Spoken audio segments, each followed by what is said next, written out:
अस्सलाम वालेकुम dear viewer, welcome है आपका मेरे इस कंटिन्यू लेक्चर में that is urine analysis. Previous lecture में हमने यूरिन के बारे में डिस्कस किया था, उसकी फ़िज़िकल एग्जामिनेशन के बारे में, केमिकल एग्जामिनेशन के बारे में हमने डिस्कस किया था और माइक्रोस्कोपिक एग्जामिनेशन को हमने स्टार्ट किया था।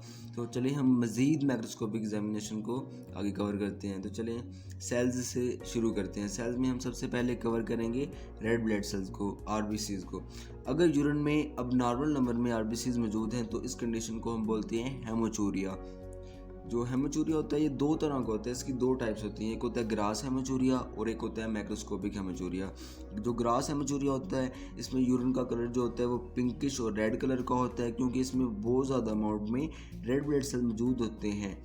और दूसरी तरफ माइक्रोस्कोपिक हेमोचूरिया होता है, उसमें यूरिन में आरबीसी मौजूद तो होते हैं बट इनकी अमाउंट, इनकी मिकदार बहुत कम होती है, जिसकी वजह से हम इन्हें नेक्ड आई से नहीं देख सकते। सो ऐसी आरबीसीज को देखने के लिए हमें माइक्रोस्कोप की ज़रूरत होती है।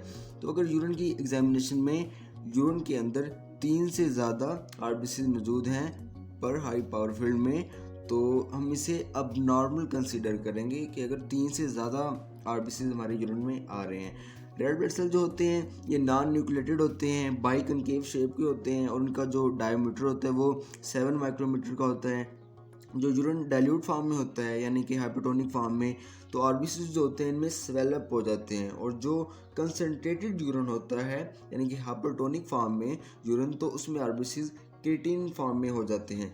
वैसे नॉर्मली यूरिन में आरबीसीज एब्सेंट होते हैं, बट इन केस अगर यूरिन में आरबीसीज आ जाते हैं यानी कि अब नॉर्मल नंबर में मौजूद हैं, तो फिर इसको हम एबनॉर्मल कंसिडर करेंगे। यानी कि वैसे अमूमन हमारी यूरिन में आरबीसीज मौजूद नहीं होते, अगर मौजूद हैं तो इसे हम एबनॉर्मल कंसिडर करेंगे।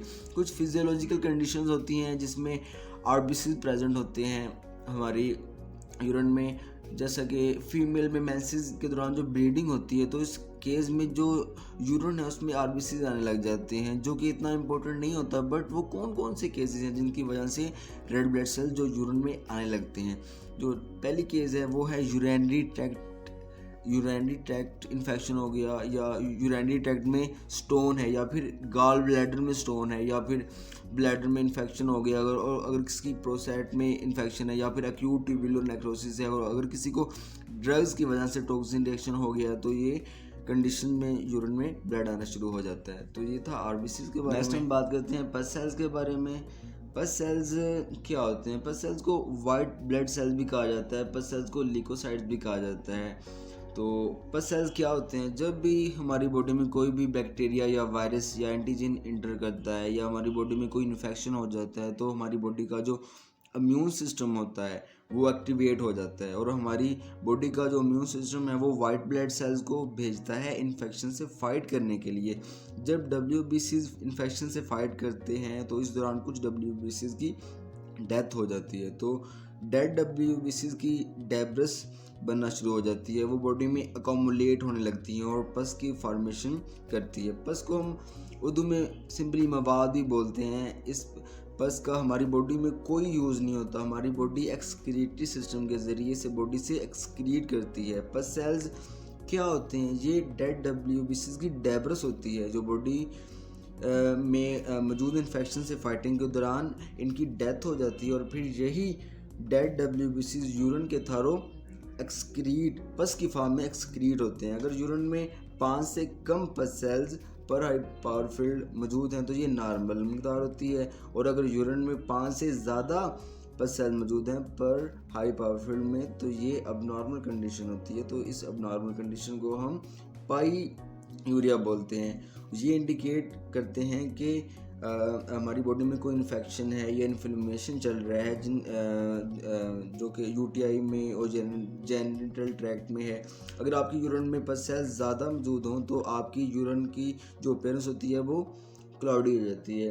आप इस पिक्चर में देख सकते हैं कि पस सेल्स को जब आप माइक्रोस्कोप के नीचे देखते हैं तो पस सेल हमें इस तरह नज़र आते हैं, थोड़े से साइज में बड़े होते हैं, और ये ग्रैनुलर सेल लाइक स्ट्रक्चर होता है एक। तो ये था पस सेल। नेक्स्ट हमारे पास जो सेल्स होते हैं वो होते हैं एपिथेलियल सेल्स। अब हम एपिथेलियल सेल्स के बारे में बात करेंगे। एपिथेलियल सेल्स क्या होते हैं? एपिथेलियल सेल्स बॉडी की सरफेस पर मौजूद रहते हैं, जैसा कि ब्लड वेसल्स की सरफेस पर स्किन की सरफेस पर, यूरिनरी ट्रैक्ट और जेनिटल ट्रैक्ट की सरफेस पर और फीमेल की वजाना की सरफेस पर ये एपिथेलियल सेल्स मौजूद होते हैं।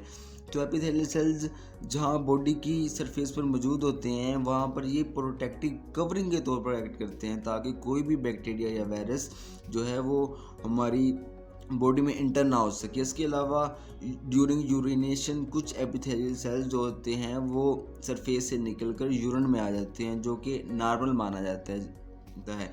जो एपिथेलियल सेल्स की नॉर्मल रेंज है यूरिन में वो होती है मेल में 2 to 3 एपिथेलियल सेल्स पर हाई पावर फील्ड, और फीमेल में जो नॉर्मल होती है वो होती है 3 to 5 एपिथेलियल सेल्स पर हाई पावर फील्ड।